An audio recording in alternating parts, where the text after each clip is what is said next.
Olá, oitavos anos! Tudo bem com vocês? Espero que sim. Então vamos começar nossos estudos de ciências dessa semana. Essa semana começaremos a apostila universitário 3, onde nós vamos falar no capítulo 12 sobre os movimentos dos vegetais. Então vocês irão pegar na página 3.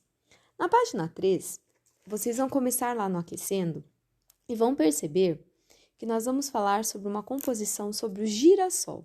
Então, quero que vocês leiam aí com bastante atenção e vão analisar se tem alguma relação dessa composição com a planta que está aí do lado, com o girassol, ok? Então, vamos lá.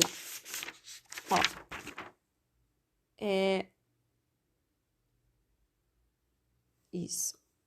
Ai, voltou errado. Peraí, só um minutinho, tá? Que voltou errado aqui Isso. Agora nós vamos lá na página 4, que nós vamos falar um pouquinho sobre... vai lá no... Aí vocês vão fazer a leitura lá da questão. Vocês vão fazer a leitura da composição da página anterior e vão responder as questões que estão na página. Não estou conseguindo pôr a página 4, então eu vou falando, tá? Então, após a leitura da música, qual é a relação que existe entre o girassol e o sol? Será que tem alguma relação entre a planta girassol e o sol? Vocês já ouviram falar? Coloquem aí na questão. E no Pensando Nisso, está dizendo assim: sempre ouvimos falar que o girassol acompanha o sol. Será que é verdade essa afirmação? Justifique. Então, se vocês acham que é verdade, vocês vão justificar. Se não, também vão justificar. Ok? Aí, nós vamos começar lá no Mãos à Obra, falando um pouquinho sobre Vamos começar nosso assunto. Existem inúmeros movimentos realizados pelas plantas. Esses movimentos podem resultar da variação de hormônios ou da variação do teor de água. Os primeiros são os tropismos e os outros são os nastismos, tá? Então, o que quer dizer isso? Os movimentos orientados, variações de tropismos e nastismos. Vamos começar com tropismos. São movimentos que resultam do crescimento ou da curvatura, mas orientados por estímulos externos. O que quer dizer isso? São orientados por estímulos que vêm de fora, não da planta. Quais podem ser esses estímulos? A luz, contato com obstáculos, toques e até certas substâncias. Então, quando o crescimento se dá em direção à fonte de estímulo, o tropismo é positivo. E é negativo quando o crescimento ocorre na direção oposta ao estímulo. Então, se o estímulo está de um lado e o crescimento ocorre do outro, nós chamamos que esse crescimento é negativo, tá? Os hormônios, eles são fabricados pela própria planta, principalmente nas partes mais jovens, tá? Exemplos de fototropismo, geotrismo e tignotrismo, nós já vamos ver. Agora, aí na página que já abriu, tá? Vou tentar voltar mais uma, ver se vai abrir certo. Abriu. A página do fototropismo. O que é o fototropismo? É quando iluminamos uma planta unilateralmente, a auxina vai para o lado escuro e o lado com mais auxina sofre maior distensão e curva-se em direção à luz. Isso é fototropismo positivo, tá? Quando ela curva-se em direção à luz. Aí nós chamamos que é fototropismo positivo. Aí nós vamos explicar um pouquinho aí nessa página que nós abrimos na 6, o geotropismo. Ele pode ser explicado pela redistribuição de auxina no caule e na raiz quando esses são colocados horizontalmente. Aí do lado dá para vocês verem um exemplo. Quando se coloca o caule na horizontal, a gravidade traz a auxina para o lado inferior, resultando um crescimento maior nesse lado e uma curvatura para cima. As sensibilidades do caule e da raiz são diferentes às mesmas quantidades de hormônio, então elas respondem diferentemente.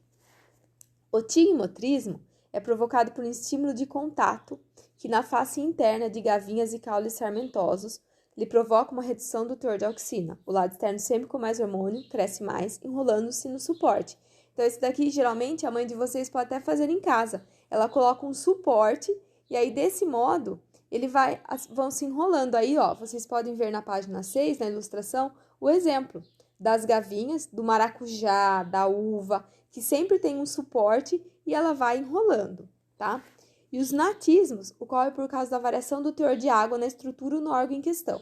Aí nós estamos vendo as fotos, a mimosa, a armadilha de adioneia, que é uma planta, e a tampa da drosera, que ela fecha no contato com algum inseto, tá? Um caso ainda pouco conhecido é a mimosa ou sensitiva. Quando os folículos são tocados, de algum modo eles perdem água em certo lugar. As células murcham e os folículos se fecham. O mesmo fenômeno acontece com as plantas carnívoras ou insetívoras. As plantas insetívoras são pequenas e clorofiladas, fazem fotossíntese e, quando digerem o inseto, enriquece a sua dieta de nitrogênio absorvido de proteínas do animal. Aí nós vemos, no Conectando, a maior planta carnívora do mundo, tá? Atrai insetos visitantes à Suíça, que é a flor cadáver, tem esse nome por causa do forte cheiro de carne em decomposição, tá? Então, nesse capítulo, eu queria só que vocês entendessem o que é geotropismo, tropismo, tá? Os movimentos das plantas. Aí as atividades, vocês vão fazer essa atividade 1, ó. Uma planta, como a da figura ao lado que vocês estão observando, iluminada unilateralmente, vira-se para a luz. Explique por quê, tá? Vocês vão explicar o porquê que ela se curva, ela vira para a luz. Aí na próxima página, vocês vão fazer o exercício 2. Olha, vocês estão vendo uma ilustração de uma caixa. Nessa caixa tem um orifício e dentro dela tem um vaso de planta. Ó. Uma caixa totalmente tampada com orifício, tem no fundo uma plantinha e um vaso. Desenhe como a planta deverá crescer dentro da caixa. Vocês vão desenhar aí como que ela vai crescer, tá? A 3 também vocês vão fazer, que tem uma outra ilustração de um vaso deitado. Um vaso contendo uma planta foi colocado na horizontal, que eu falei. E após um tempo, ela curvou-se para cima. Por quê? Vocês vão explicar para mim o porquê dessa curvatura.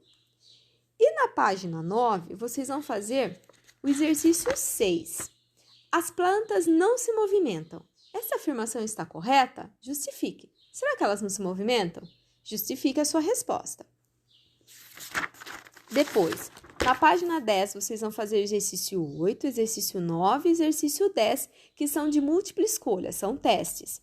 E o 11 é uma questão, ó, que tem a ilustração. Uma planta foi colocada no ambiente mais ou menos escuro, submetida a uma iluminação unilateral, apresentou-se conforme esquema ao lado. Responda. Aí vocês vão responder as questões olhando a ilustração. E na página 11, vocês vão fazer a questão 12, que também é um teste. Vão observar a ilustração, leiam com atenção o enunciado para fazer a resposta certinho, ok? Então, até semana que vem. Fiquem com Deus.